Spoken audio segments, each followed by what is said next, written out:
The bone I have to pick with you is I listened to your first episode on your show, and it's awesome. It's so good. Like, audio quality is great. You asked great questions. Wasn't cringy at all. You hosted Bronson Dant, who I love, and you had an amazing conversation. Like, that sucks that you jump into podcasting and already you're like great at it. Like, that's terrible. Oh, yeah, and like I was telling you before we recorded, I still don't know what I'm doing. I'm just having a lot of fun doing it, and yeah, hopefully the stuff. I'll be honest though, even when I go back and I look at that first episode, there are a lot of things I have changed and done differently since then because parts of it are cringy to me. I've got some language that I use that I'm not a fan of. I say and kind of a lot, and I'm like, oh man, I gotta really, really work on that. But I appreciate that you for sure with as many episodes of that you have done. I really appreciate that coming from you. That means a lot to me. So thanks, man. I'm just trying to get better. Well, even today, I'm like stumbling through your introduction and made several errors just in the introduction itself. And you do a great job.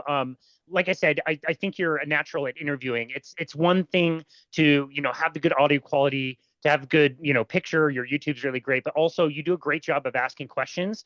And I think it's interesting when you invite people on that you may or may not disagree with on certain things, yet still give them the space to kind of explain themselves. And that's happened several times on your show. And I enjoy that. I kind of appreciate it. It can feel awkward as the host because you feel like whoever your guest is a reflection of what your opinion has to be. And that's just not the case. And I really like how you are able to allow space for that.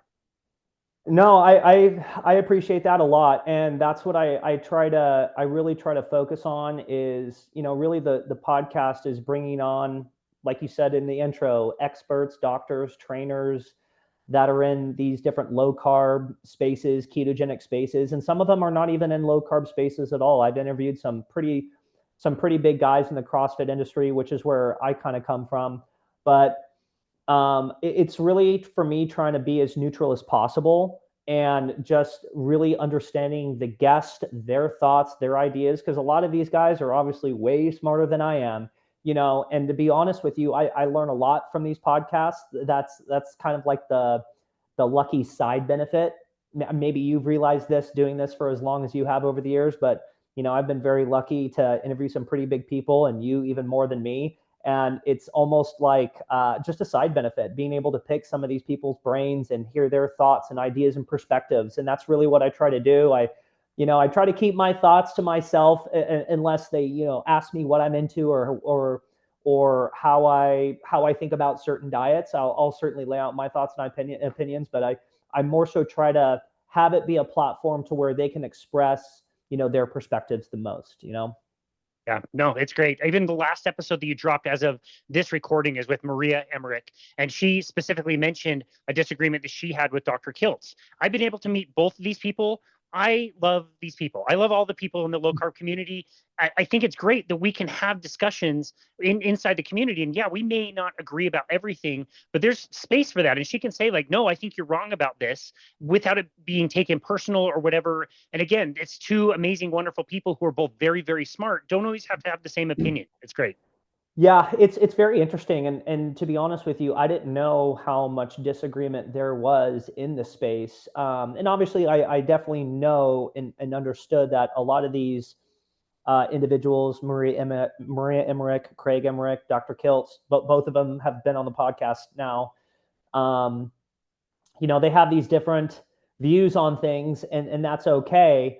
But I didn't really know that that conflict existed in the space until like I was got the chance to interview them. But it's very real. But I think it's kind of like politics in a way. It I think it's okay to have these open and honest discussions about what you're into, what we feel like works, what doesn't, and we can always agree to disagree, right? But again, that's why I fall back on my philosophy of these diets are tools. That's why I really think a lot of these diets are tools. Like you've got the people in the carnivore camps, you got the people in the keto camps, you got the people in the low carb camps, and then there's all these other, you've got like strict carnivore and all these different things. But, the one thing I try to do just personally in my belief and from where I come from is I just don't want to get married to these diets.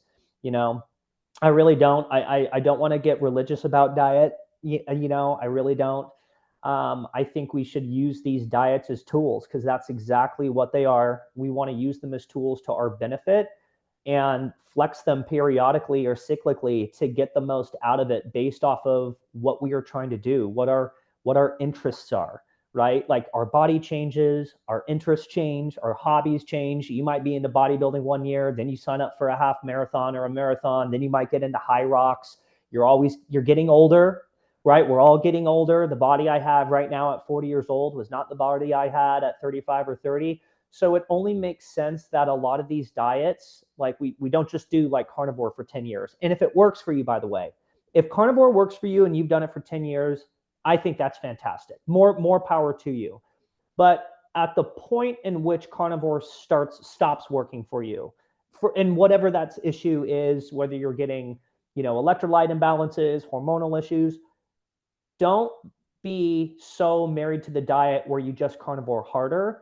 Come to the realization that something might need to change, reevaluate, tinker with your diet. And I honestly think that's the best path forward. I really do, I love that. Yeah. Last time I was at the Hack Your Health conference in 2024, there was kind of a sentiment among me and kind of the people that were attending that was expressed. And I see both sides of it for sure. And I don't exactly even know what my opinion is on it. That like the comment was made that I feel bad for the average attendee who's going to all these different things. And it's like, okay, Sally Norton just told me that I shouldn't eat spinach because of oxalate. This next person said I should be eating lots of dark leafy greens because it's good for eyesight. I went to this one panel and they said you have to eat high fat.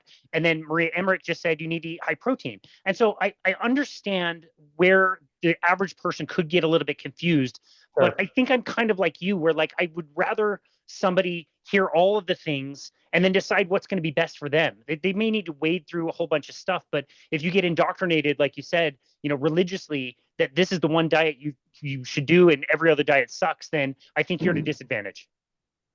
And that's the tricky thing too, right? Like you're going to all these, you're talking to all these different experts, or you're hearing a lot of these different experts talk, and you're saying, Sally Norton says, don't have spinach because of the oxalates, and we want to avoid nuts and all these types of things. And I think all of it is good information. I also think too, like from just a very just real basic standpoint is like, what does logic tell you? What does your, no pun intended, what does your gut tell you? But like, yes, does spinach have oxalates in it? Does that mean that you should just completely cut it out and, plants are trying to kill us, that whole thing? Like, I don't necessarily listen, like if you're eating like steak salads with spinach, that is a better route than pizza and pasta, right? Or cake, right? That's just kind of what I think about it. And also too, like, it's just, it's the trade-off type of situation, because it's like, everyone's got their different thoughts on what to eat, how to eat. And I appreciate all the perspectives, but it's like, from my own standpoint, is like, what's really going to be the best for me? What's going to be the best for my lifestyle? What's going to give me the most flexibility and comfortability moving forward, and just be able to enjoy my life, and if you want to have spinach, even though there's oxalates in there, like, man, have some spinach, you know what I mean?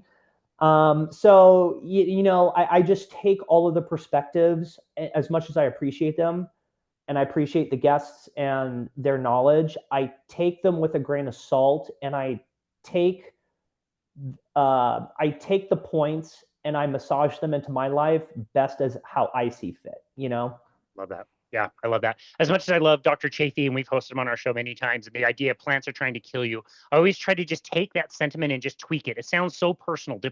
Plants are not trying to kill you.